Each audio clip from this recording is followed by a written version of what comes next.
Robin Hunicke. Welcome to the Game Informer Show. Oh, thank you for having me. Yeah, thank you so much for joining us. I just saw you not that long ago at all at DICE Awards. You were giving out one of the awards. That's cool. Well, there's a funny story behind that, actually. So at about 6:30, the awards were going to start at 8. I got into the elevator from the Delano bar and went to my room, except that when the elevator left the floor, it stopped somewhere between floor 2 and 30. Oh, no. And I was stuck in the elevator for an hour and a half. Just reciting your speech, just really nailing it while you're panicking. I wasn't dressed. I wasn't ready to go. So I escaped the elevator at 8 p.m. and got to my room, took a shower, did my makeup, put on my heels, and busted ass just in time to see the Lifetime Achievement Award be given away. And then went on stage 10 minutes later. So I am a badass officially because I was able to escape an elevator and give my presentation at DICE. Nice. Did you have a good time at DICE? Was there a standout interaction you had along the way or something that really had an impact on you? Yeah, actually, I met one of the scholars, and she was just a real badass, basically. She was a really cool tech artist getting ready to graduate and from CMU, and then is going to move into the industry. And there was a moment where I was like, oh, I should introduce you to these people or these people. She's like, I already know all those people. So the good news is that people graduating from college and grad school now in games are way more prepared than I was when I was. I've been DMing with that person for years, Robin. You really can't help me on this one. She's like, I've got this whole internet networking thing done. Like, let me take a picture of your badge so I remember you. Well, coming up, you're at GDC coming up. You have a game design workshop? That's correct. I'm actually doing a bunch of stuff at GDC this year. Oh, really? What's the most exciting thing you're doing? Yeah. So, well, first of all, I think most importantly, I'm hosting the awards, which is kind of amazing. Congratulations. I get to stand on stage and make bad jokes for an hour, and people have to laugh. I'll hopefully laugh. But yes, I'm teaching in the game design workshop, which is, I've been doing that now for, Jesus Christ, 15 years, maybe 16. Oh, wow. Yeah. And it's a 2-day workshop. It's a tutorial section. It's always oversubscribed. So if you want to go, you got to come early. And we have 8 to 12 veteran game designers, people from all walks of game design life, franchises like, I would say everything from EverQuest and Mass Effect to BioShock to some of the really great old Looking Glass titles to very, very modern stuff that's happened at Riot. And what we do is we meet with people and we have conversations with them about the MDA framework. And then for 2 whole days, we make paper games and hang out with each other, talk about game design. And you learn a lot about how to think about digital games by applying the framework to paper games. Is that as good as the job gets? Is that just like peak game industry, cool game dev time? It is. The coolest thing about it is that a lot of people that I know in the industry will take time off and come to the workshop just to hang out and do paper game design with other people. So you get to see like somebody like Christina Norman, from Riot, or like Harvey hanging out, and then they're making paper games with kids that have just graduated from school, or like a person that's been kind of like a line designer at EA for a few years. Yeah. And all getting together, and that just the craft just levels the playing field. Everyone is like, I love making up weird rules and then rolling dice. That's fun. And so it's great to see them like in the heart of the craft, I would say. Yeah, absolutely. So hosting the awards at GDC, that's huge. Yeah, it's my second time. I did it 2 years ago, and so this will be my second time hosting. Still don't know what I'm going to wear. That's not important. What jokes do you got prepped? Let's workshop some jokes here. Like what's a good zinger you got in the bag? Honestly, I don't have any zingers planned. Usually I need help writing the awards. I'm not that salty of a person in general, and I'm pretty tender, and I don't make fun of people that often. So my jokes tend to be either self-deprecating or occasionally I drop an F-bomb. But you never know. Maybe this year I'll get really creative and just like I'll get the Tim Schafer on, I asked him to help me write the jokes, and he was like, "Are you fucking kidding me?" He's like, "I'm not doing it again. I just did it last year." You got to write your own remarks, girl. You know how long it takes Tim Schafer to write jokes? Come on, you've broken age. It took forever. I know. Now next time I see him, he's going to make fun of me for saying that. Well, hey, I mean... Hey, wait a minute. You should write the jokes. Oh, that's a really good idea. Yeah, we'll mail in a bunch of jokes. It'll be fantastic. So is this a big year for Funomena in general? I mean, is Wattam coming out sometime soon? Yes, Wattam is coming out sometime this year. Sometime this year. We have not announced a date, but it is coming out. In fact, they're working on it right there. Oh, right really? there, right next to me. Right off camera. What take this in the spirit which is intended. What's the holdup? What has taken a surprising amount of time with Wattam? Because it's been years. It has been years. I would say that the most judicious way to answer that question is that at times in independent development, there are unexpected changes and challenges. Sometimes those challenges are personnel related, sometimes they're funding related, and sometimes they're technical. And all projects suffer from uncertainty. And on Wattam, I think the thing that has taken us the most to solve technically in terms of just getting the game to run at frame rate and be the game we want it to be, is the incredibly complex physical interactions between randomly shaped objects. So if you think about it, building a simulation where lots of different things can play with each other and spend time together, like let's say this little bear, and we'll pick something else here, this key. You have bear person, and you have key person, like normally in a game, they have a capsule that covers them and makes their physical ability to collide with each other.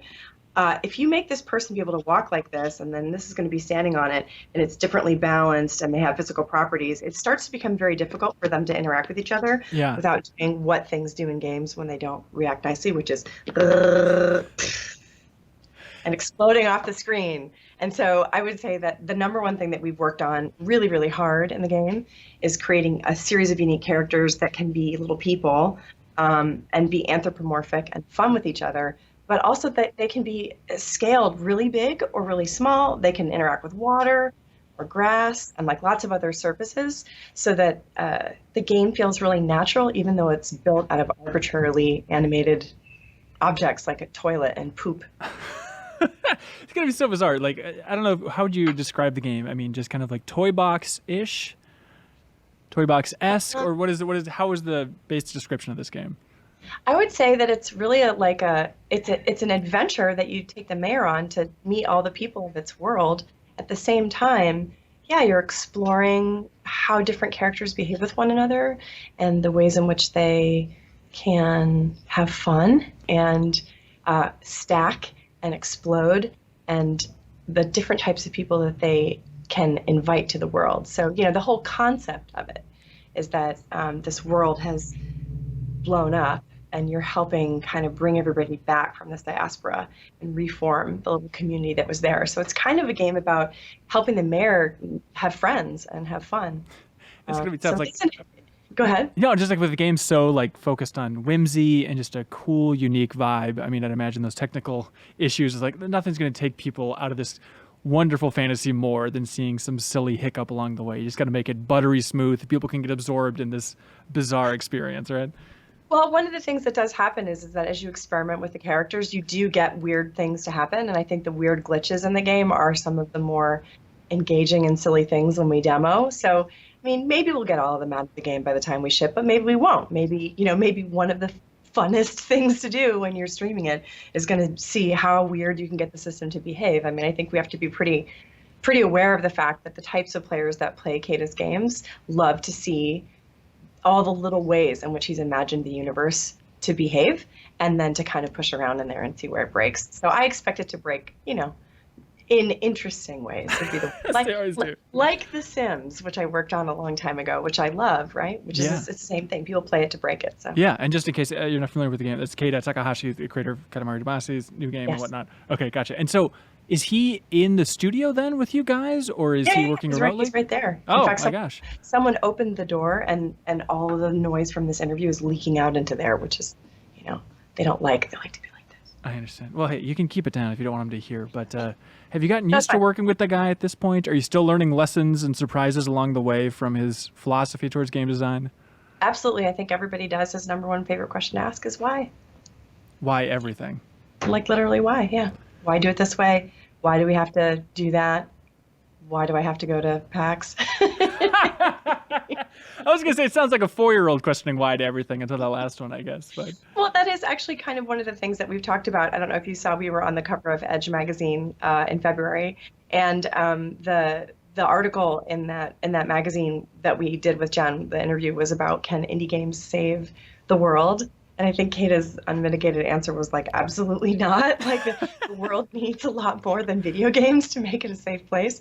But, they can be fun and you can have a good time with them. And, a lot of the questions that we're asking ourselves right now about why the world feels so unsafe and like, what is it about even exploding, like we have a game where you take the hat off of the mayor and it explodes in a rainbow bomb that's like fun and makes everybody laugh.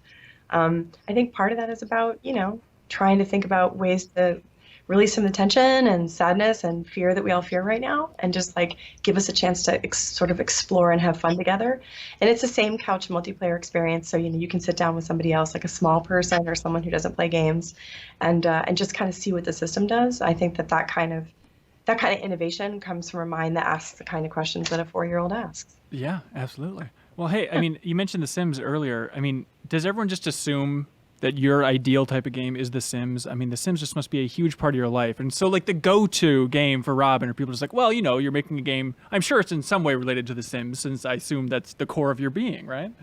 I think that there are two people that really influenced the way I think about game design when I was in my like mid-20s, when I first started thinking about becoming a game designer, because I actually came from computer science and robotics. So I started as a programmer who was trying to build robots and then moved into games because it was easier to simulate behavior in games. So I was really influenced by Will because I met him at an AI conference and we were talking about systems and behavior and the way that creatures in like a game, like say the people in The Sims, will interact with an environment and they'll be attracted to things and drawn to them and want to interact with them. And in that conversation, he was like, you sound like a game designer. I was like, I'm just a grad student, like whatever, right? But over the years, like working on games like that and interacting with his intelligence about systems was a huge influence. And then the other was Warren Spector, who really took me under his wing when I was young and talked to me for hours about systems-based game design and building games where your choices have consequences. The next game that I'm working on now is a larger kind of it's a bigger scale experience, and a lot of it is about how your choices matter in the system. And I've been a sort of an AI nerd for a long time. Making a game like Boom Blocks or even like Wattam, where it's physics focused, I do always try to get a little character behavior kind of in there and like have conversations with the team about how to make the characters more dynamic or like how do they interact with the world in interesting ways. But on this next game, I think I'm going to let my AI flag fly. How much can you say about the game? Like, do you have rough parameters of what it's looking like?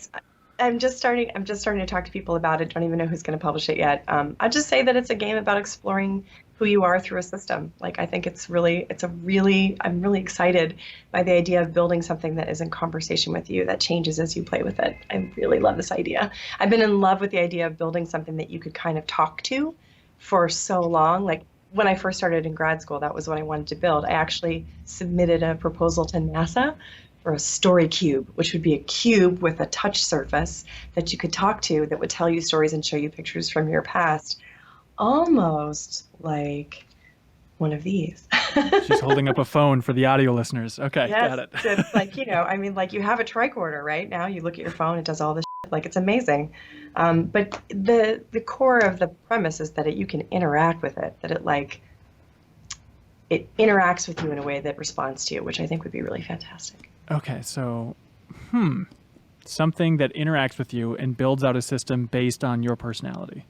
Yeah, or your choices. Your choices, okay. Do you think about, how it's going to look to share the game? Are you thinking at this early stage of design, like, are people going to be compelled to stream this because it will reveal more about them?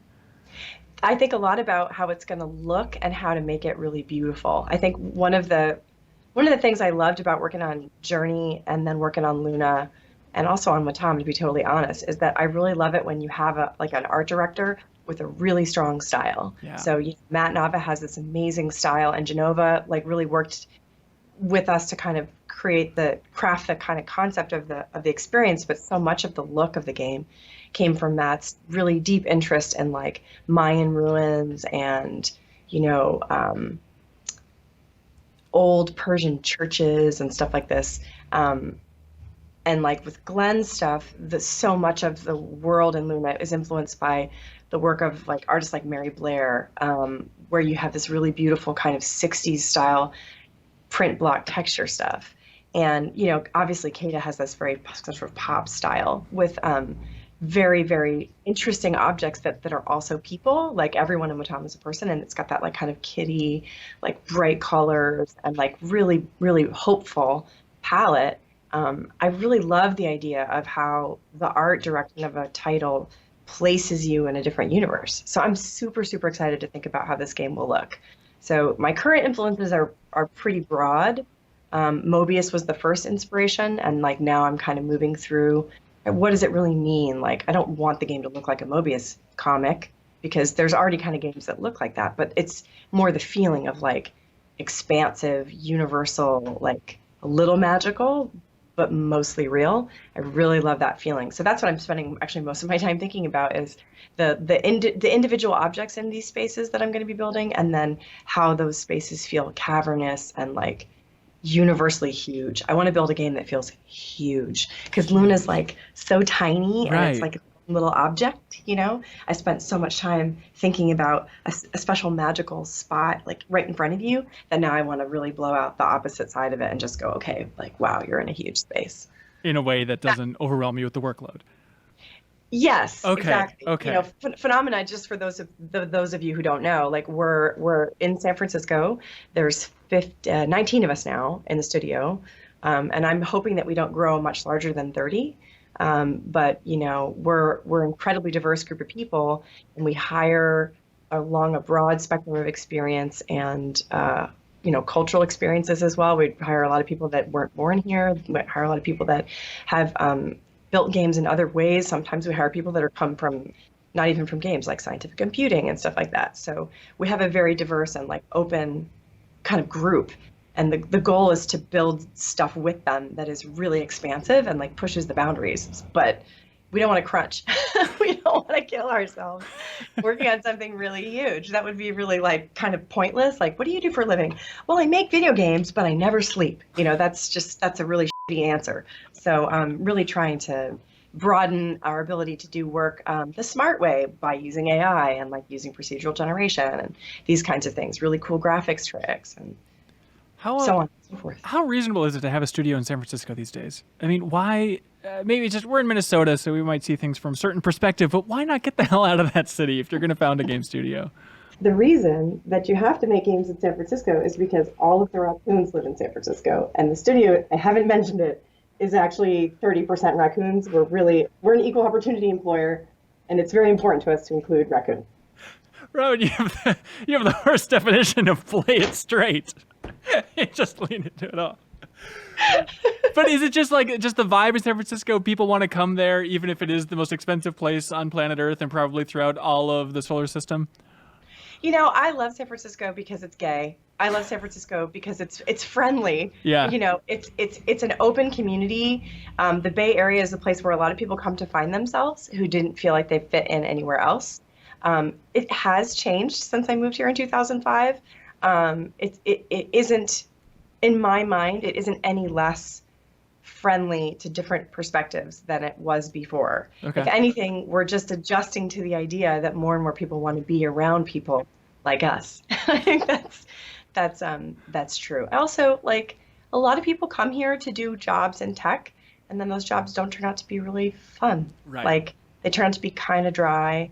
Or like in my case, you know, I was doing this graduate research on mobile robotics, and then I realized, holy shit, that means drones, and that means killing people. And right. I would much rather work on virtual experiences where people explode and then giggle than work on technology that's going to actually send bombs somewhere and blow up real people. That would, I mean, just like not even a choice. Yeah. So, so I think that one of the things that we provide by being in San Francisco is an alternative for people who have been doing jobs that pay tons of money but are not motivating. They can come work at the studio for a fraction of their paycheck, and make silly indie games. I mean, there comes a time in everyone's life where it's a good risk to just like step out of your comfort zone and do something fun for a while. And I think we're rapidly becoming that kind of a place. Is it tough to maintain that spirit throughout the entire studio? Like, there's got to be weeks where you guys are just getting bogged down, not quite in full crunch mode, apparently, if you're trying to avoid that so much. But there's got to be those weeks where it's like, I don't think I've heard anybody laugh for a week. We should probably shake this up a little bit. You know, unfortunately, we have several phenomenauts who are punners, so there are always laughs, but they're those kind of painful, oh, dad joke laughs. We Still definitely counts, still counts. They count at lunch. I think that when both projects, because we're basically working on Luna and Wattam kind of at the same time right now, and then we're spinning up this other project. Like when both projects are in crunch mode in the sense of like they have really tight deadlines or we have shipping milestones coming up and things like that, and it feels like we don't have enough time, it does get a little bit sort of like in the studio. Yeah. And what you just do is you acknowledge it. You're like, I mean, you don't want to force people to feel like they're having fun, but if you're honest with them and you let them know, like, hey, it's not so bad, that would be great. Thanks, Eddie. Someone moved my car for me. That's very nice. That's very nice. Just jumping back to The Sims just a little bit. I've been fascinated by this question, and I don't think it's out there. Maybe I'm just terrible at searching for it, but do you feel like, and aren't you surprised that the industry has not filled a more indie gap open by The Sims? Like, where is The Sims' equivalent of Cities Skylines or something like that? Why is no one tackling that Sims genre, you know? I know the Sims genre is a confusing way to phrase it, but why isn't there an indie version of The Sims out there that's huge? Well, so one of the reasons that The Sims is hard to beat or hard to copy is that it takes a very long time to build a universe with that kind of behavior system in it. The way that The Sims works is that all the objects in The Sims, like a refrigerator or a bed or whatever, advertise value to The Sims. And The Sims have needs that they need to get fulfilled, and they go down at a tuned rate, and then they're attracted to objects that fulfill those needs. So if you have a Sim that's very hungry and very tired, and there's a fridge and a bed in the same room, they may walk to the bed and then sleep and wake up starving and then quickly make a meal, or they may eat and then pass out of exhaustion, you know, before they're finished and then light themselves on fire and die, right? Like that's what makes it funny, right? You know? Of course. But building a system like that from scratch, and Wattam is a perfect example of this, takes a long time, because what you do is you first come up with the objects in the space and the characters. Then you have to tune all the character behaviors and all the object behaviors. And then you have to make sure that whenever you add something new, it doesn't totally fuck up everything else. So Wattam is definitely one of the hardest parts now, is that it's getting to the point where it's at scale. And there are lots of different unique characters in it, but sometimes they don't get along very well, as in physically, like they just like their shapes don't work, or one has a behavior that causes the other's behavior to get tripped and then they get into a loop. So things like that are very hard to tune. A dynamic system is hard to tune. So I think one of the reasons that no one's really taken on The Sims in an indie capacity is because like The Sims is a huge, huge project. Like when I worked on it, I first started working on expansion packs. There were like 150 people on the expansion pack team alone. Holy shit. My Sims, the team for My Sims was over 75 people, and that was just a little Wii game, you know. The Sims team itself is probably over 300 people. I mean, probably more than that now. And there's a lot of art outsourcing that gets done for all the objects now. So like if you're EA and you're running The Sims, like, yeah, you're making a lot of money, but you're also running like maybe a 700-800 person division just for that product. An indie version of it would require some really smart rigging, animation solutions, and AI programming. But then really the art burden of building something like that is huge. So many animators, so many artists. I mean, the animators and the artists on The Sims are some of the most talented people in the world, in my opinion, and also the most pleasant to work with because they love what they do. But it's a big organization. The Sims does not get made like easily, and it doesn't get made quickly. It takes a long time to think through all those systems. When I was working on it, one of my biggest jobs was to try and design new objects. And when you design a new object, you kind of have to pry open the hull of The Sims and poke around there and see where the object fits in terms of the systems, and then go to the engineers and ask for subtle changes or tuning so that you can have a lemonade stand that works the same way as a flower stand or whatever. And like a lot of work goes into thinking through those systems. So it's I would totally play indie Sims, but I can't even imagine who would have the lifespan to build it at this point. I think it would be It would be a lot of work. That is exactly the answer I was hoping for. Thank you for going into that. I mean, with that many people at EA, like, I'm trying to imagine, what was that campus like? What was going on throughout the halls of EA? What were the big defining moments of that era in that place? One of the things I remember very clearly is when I first got to EA, I was part of a group of graduate students that had been recruited, that include Kyle Gabler, who worked on World of Goo, yeah, and a bunch of other people, Vander, who ended up making Papoio. So there were a lot of creative designers like myself in that crew who were just on the cusp of going indie. And I had decided to take that job because I was like, I don't really know anything. Like, I'm 32. I just dropped out of a PhD program. Like, who am I? Like, I should just go learn some stuff. And so I had a very open attitude, like a beginner's attitude when I was there. And so did a lot of the people that were in that class of graduate hires.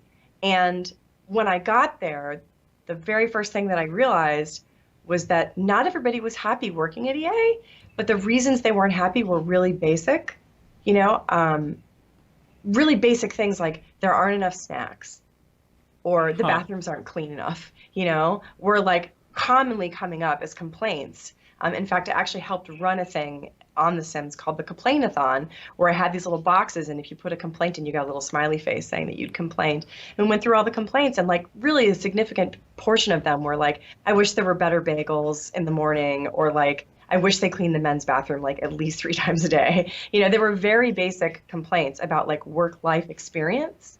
And then everything else about working there that people complained about or were unhappy about had to do with team issues.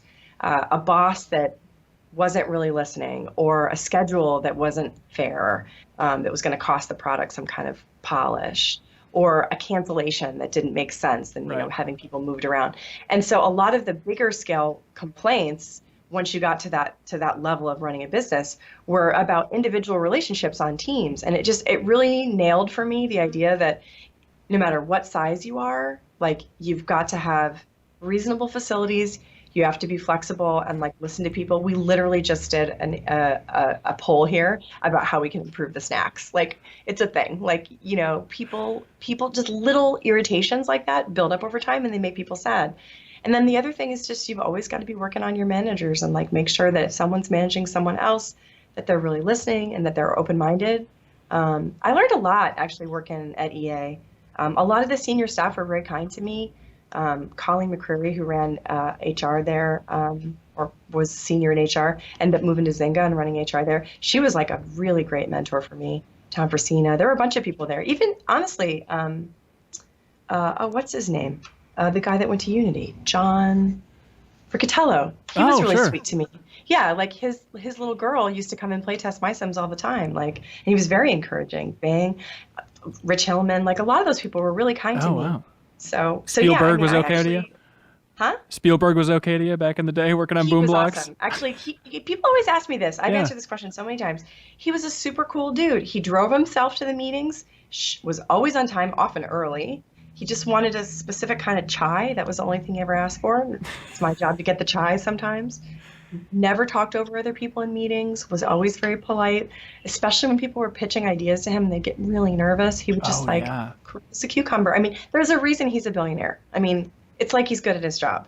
Unfortunately, he then just went and pissed all over the men's bathroom, and it really destroyed a lot of goodwill in that place. You really should write my jokes for me. I think you've just signed yourself up for this job. No, I'm super into Spielberg. I'm super into Boom Blocks. I love that game. Did you really love it? That's great. Yeah, for sure. I mean, that soundtrack is still so good. If you've never listened to the Boom Block soundtrack, people, like, just look it up on YouTube and absorb that. It's amazing. We worked with Mark Mothersbaugh on that soundtrack, and he does all the music for The Sims. And Brad Foch, who was the sound designer that did all the audio and then supervised that soundtrack and most of the music that was written, he's my sound designer here. Oh, really? He's doing the soundtrack for Wattam. There we go. That's awesome. But let's get specific, right? So specifically, what is the most standout meeting you had with Spielberg in the room? Like, did you have a moment of, outside of just generally he was kind, a moment of, there's some genius there? Because I'd imagine if he walks into a room, everyone's staring at him going, when's the genius going to come through, right? I had a couple of meetings with him that stood out, and the one that is my go-to is that there was an engineer on the team that was really interested in building a boomerang ball. that you would throw it and it would come back at you.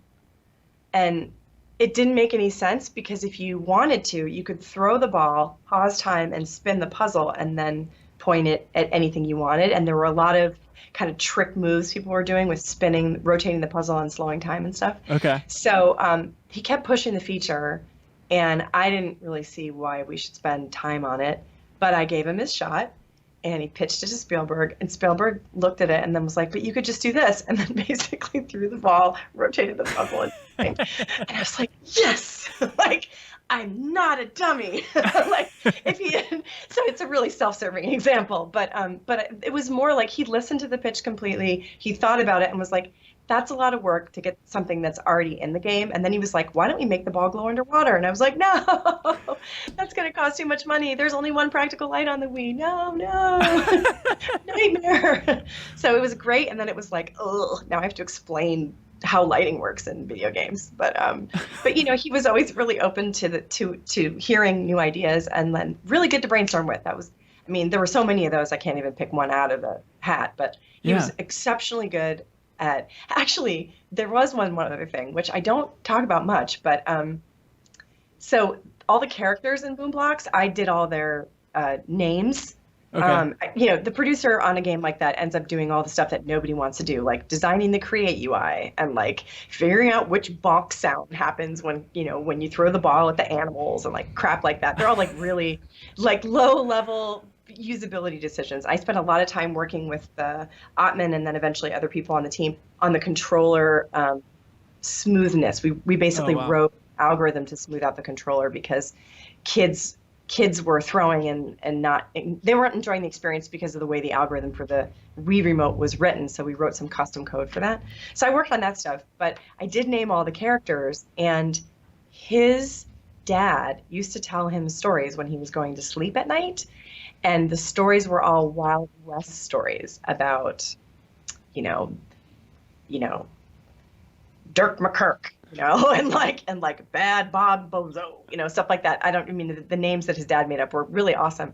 And so when I went through the characters and started naming them all, at one point he was like, do you think that maybe we could call the bad guy, you know, Dirk McKirk or whatever? And I was like, sure, that's fine. And so I ended up taking like a list of these names that he remembered from his childhood experience of falling to sleep, listening to these cowboy western, you know, shoot 'em ups, you know, sort of bedtime stories from his dad, and turning them into the animal names in the game. And it was just like one of those moments that really reminds you that everybody had a childhood and everyone came from somewhere, and like they weren't particularly well off, you know, and his dad, you know, was just making up these random stories to help him go to bed at night. But like, it's kind of cool, you know, like it really humanized him in a way, I think, for me, that was really also just very touching. And it was such a fun little exercise to try and come up with names that came from this list and figure out which animal they went with. You know, is that a cow name or a pig name? That sounds really fun. It's kind of nice to know, like, you know, everybody else that worked on that game, I'm sure Spielberg enjoyed it, like the finished product and whatnot, but I doubt any one person had more of like an emotional impact on him than like you implementing those names. So, like, if you ever see him in public, you can just be like, hey, remember me? I probably made you cry when you played Boom Blocks. Not at all. And that's the other thing. I really doubt he even remembers me. Like, he was working on a huge project that got canceled called LMNO. Yeah. It was on the other side of the building while we were working on Boom Blocks. So he had a whole can of worms to deal with on that project. And so we were kind of like, I feel like we were the little pick-me-up at the end because it was a simple game. It was very basic concept, and he had a lot of creative control over the art direction and the way the characters looked and all that stuff. And so I was kind of felt like we were the little like easy project. Yeah. But I think that also probably made us pretty forgettable. I wouldn't be surprised if he didn't even know my name from Adam. It's pretty wild. I mean, he's getting up there in years. He's probably not going to make another big push in the video game space, realistically. I wish he would. He had great ideas. Yeah. I mean, it's just wild that like you got pretty close to a front row seat to Spielberg just head down in game design. I mean, that's an amazing gift. I mean, probably the greatest filmmaker of all time. And you got to see that, and it's probably not going to happen again. Well, the thing that was great about it was that he had always wanted to build this game where you could knock stuff over and just enjoy knocking things over. He was like, wouldn't that be so cool? You get to build up a tower of blocks and knock it over, and you don't have to pick it up. And, you know, I mean, I think about Boom Blocks all the time working on Wattam. Like, what is fun about building a stack and exploding it? It's like, well, just seeing everything get chaotic and go all over the place and then just being like, well, I hope they're all right. They float out in outer space and they come back and hang out with you again. You don't have to worry about it. It's just fun to make a mess. There's something really similar, I think, in the way that Kate approaches game design, which is like, and me too, I think, what is the feeling I want to have in a game? And then like, why am I building it? Because games, for anyone out there who doesn't already know, building games fucking sucks. It's really slow. Everything breaks all the time. It's expensive. You feel like guilty because you're getting paid to do this and not like save lives. It's not like I'm solving cancer, or like building a rocket ship that will get us off this place when it's totally burnt, like Jesus I'm literally Christ. making like poop animations, it's silly, right? But there's something so compelling about it that I just can't stop. And like really the thing that motivates me, and I think Kata and, people like Spielberg, I won't speak for them, but my understanding from talking to many game designers is that it's just so interesting to try and think of like, I want a person to feel this thing. Yeah. And now I'm going to build a system that when they touch it and play with it, it makes them feel that way. It's kind of like being a chef. Like, great job, but like a fancy chef isn't just feeding people. A fancy chef is trying to give you an experience, Right. And they're like, this food costs $1,000, that's ridiculous. Well, I've spent 5,000 hours thinking about how to make this dish perfect, Oh, it's not so weird to think about that now, that's 5 cents an hour. So Yeah. It's an interesting idea. Just thinking about like that core, somewhat primal idea of like, we want players to feel this way when playing it. I mean, nothing against, huge teams, but you just got to wonder, like, the next Assassin's Creed, when they're mapping that out, they might say, we can make these improvements, we can make these improvements. But I don't think anybody's sitting around in Ubisoft going, we want to just impact the player in this one core, tangible way, I bet it never comes up. There's probably someone on the team that is. Like, game designers can't help but see how people feel. Like, when you're making a game and it's not going well, like, Journey is an example that I use a lot. Like, there was a point where the way we were trying to tell the story in Journey just was not working. It wasn't working at all. And like people would be playing, having a great time, and then the cutscenes would come on and they would immediately pick up their phone and just look at the phone and and like at one point there was a really long walking sequence and one of the testers was playing and they're looking down at the screen and there's a camera looking at them while they're playing. And then they were walking and they just kind of stopped and looked up and were like, seriously? Like, no. This is so boring, And when that happens, it's like, so good. Like, it just feels so bad that you're screwing up. Not only are you wasting money that could be spent on cancer research or rocket ships to Mars, but you're also doing it poorly, and that feeling of not succeeding is so painful. So, there's always someone that's thinking like, our players aren't having a good enough time, or like this version of Assassin's Creed is interesting, but what's the hook? Why does somebody want to buy this version? Like the angry Lara Croft behind you in the studio there. Why does somebody want to see Lara Croft this mad right now?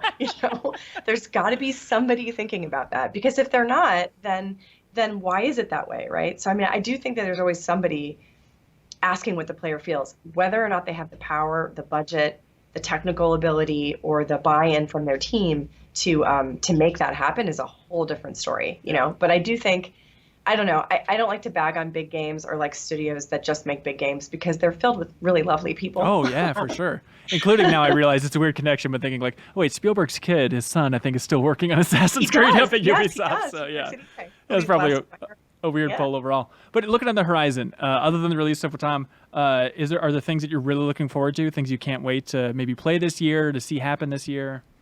I'm really looking forward to Dreams. Oh yeah, of course. I just love Siobhan and I love her team. I think that the Molecules are some of the bestest and brightest game designers and technical people on the planet. And I've also been thinking about going back and playing through The Witness with a journal and writing about my day as I play it, and just like having a really like extended experience with it, because I played a little bit of it right before Luna shipped, and then I got super swamped and I never finished it. And I want to go back and like actually savor it as a concept, because I think John worked really hard on a lot of things in that game. That team did a lot of stuff that like the programming alone in that game is just like mind blowing sometimes, like the way that the puzzles work and stuff. And I just kind of want to go back and look at it. Adam from Finji, he's been tweeting a lot lately about games, and I think yesterday he he tweeted something like, love to the games that make me want to make games. And I feel like The Witness is one of those games for me. Like, it makes me want to make more games. So I want to go back and spend some time with it. It's kind of a boring thing to say, like, I've been so busy, I haven't been able to finish it. But that is the story of game designers. So. Well, the reason I'm happy to have you on the show, and I'm glad you could make time for it, is just the idea that most people would say Red Dead Redemption 2, and your answer for what you're looking forward to in 2018 is taking notes while replaying The Witness. That's good. And That's dreams, good. honestly. And dreams.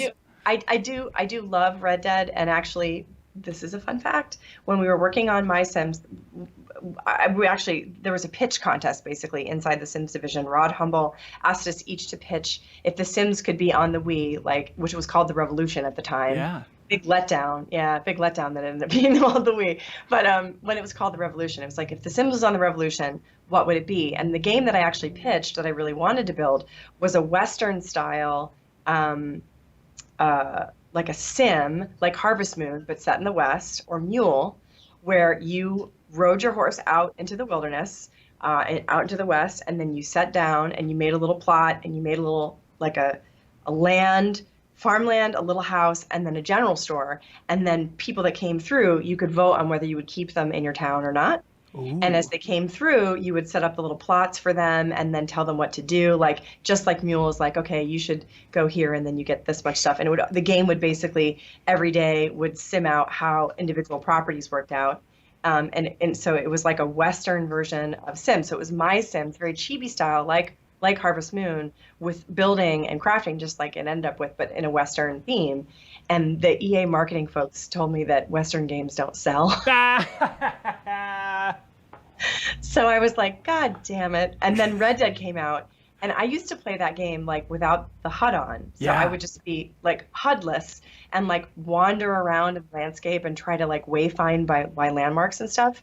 I really, really love that world. And so I'm sure the new one will be great, and I'll probably play the shit out of it. But what it really reminds me of is that those marketing people were wrong. Dead wrong. Red Dead wrong. Every time we think of it, that's what I think of. God damn it. I hope they're listening. Cool. I hope they're listening right now, you people. Western games do sell. People love the fantasy of wearing chaps. What's wrong with you? Awesome. Well, hey, Robin, thank you so much for your time. Really appreciate it. And best of luck in 2018 and hosting the GDC Awards. Should be fun. Yeah, I'll see you at the GDC Awards. Thank you so much for watching this excerpt from the Game Informer Show podcast. You can subscribe to the audio version and listen to new episodes airing every Thursday. We cover big games on the horizon, games that we've just reviewed. We have long-form developer interviews, a lot of fun stuff. So check it out every Thursday.